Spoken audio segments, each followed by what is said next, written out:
I'm David Bentley, and this is Australasian Story.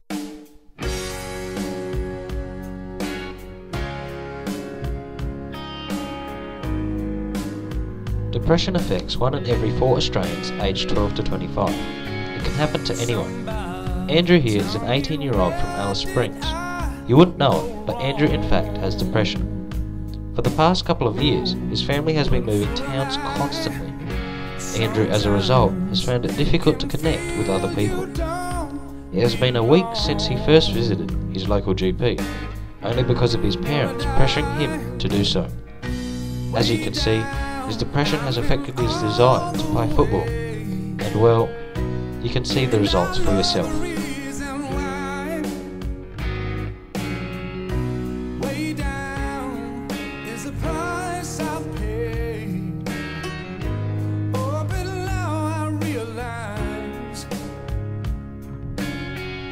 Somebody tell me that you understand.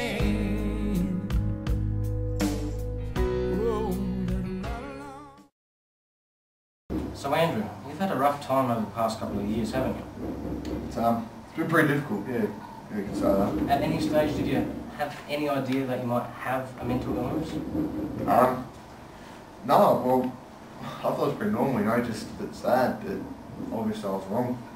As a young person, did you find it really hard, day in, day out, to cope with this? There were some days that I just, you know, walked around with my hoodie tied up, and, you know, it was really, it was so hard to talk to people. It's okay. I had nowhere to go. Would moving places all the time worsen your shines? What do you think? I never had any time to make any friends, and I never had a relationship. They just believe me so much. It's okay, mate. We know how you feel, okay? Just take it easy. So, this pain that I'm feeling right now, could you say that nobody actually saw what you were going through? Well, no one ever had the time to get to know me well enough, so no, I don't think so. You still okay? Yeah? Okay. Let's go on. Are there any other things that still make your life unbearable today? Well, I used to love footy. I always used to play footy, and you know, I can't even do that. I don't know why. I don't enjoy it. I just love it. Right. The next question I'm going to ask you, you don't have to answer, okay? But did any thoughts of suicide come into your mind at any point during depression?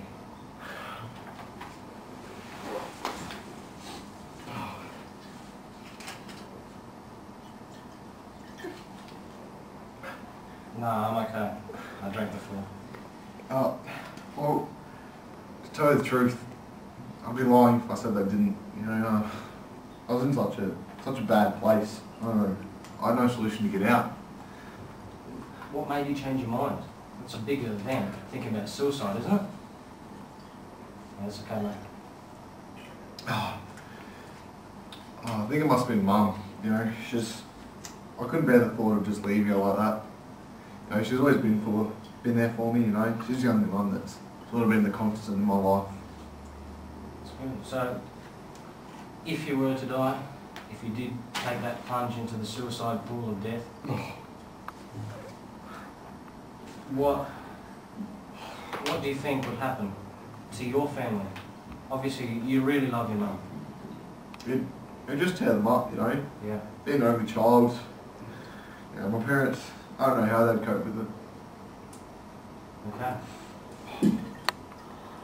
Now that interview was done 3 months ago. Since then, Andrew has been doing cognitive behavioural therapy along with assertiveness training.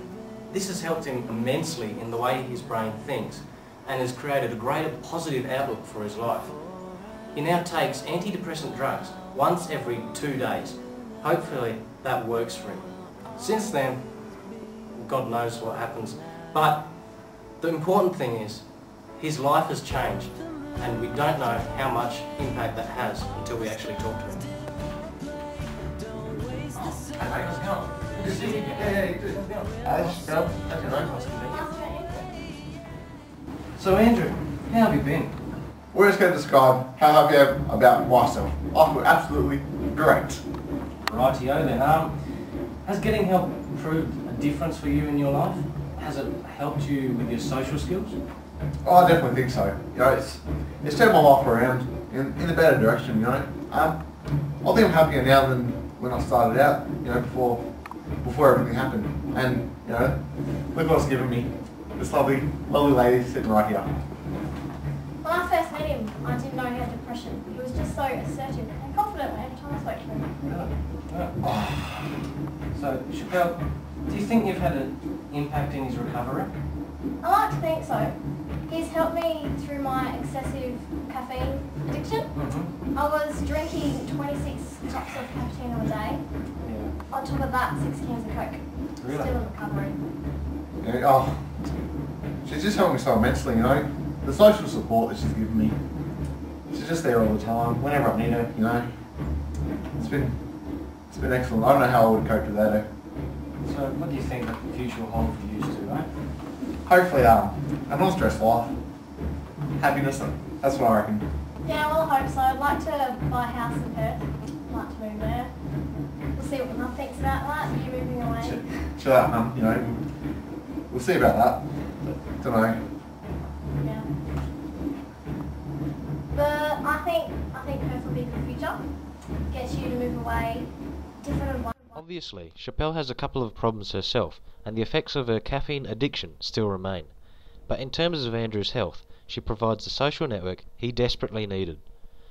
Andrew now has a life where he can finally feel good about himself. No more feeling worried or tense about things, and an increase in interest will make Andrew's life 100% better than what it was before he got treatment. The fact is, a lot of people will delay getting help, when in reality, the best option is to treat it as early as possible. One of the problems for Andrew was that he couldn't figure out that he had depression.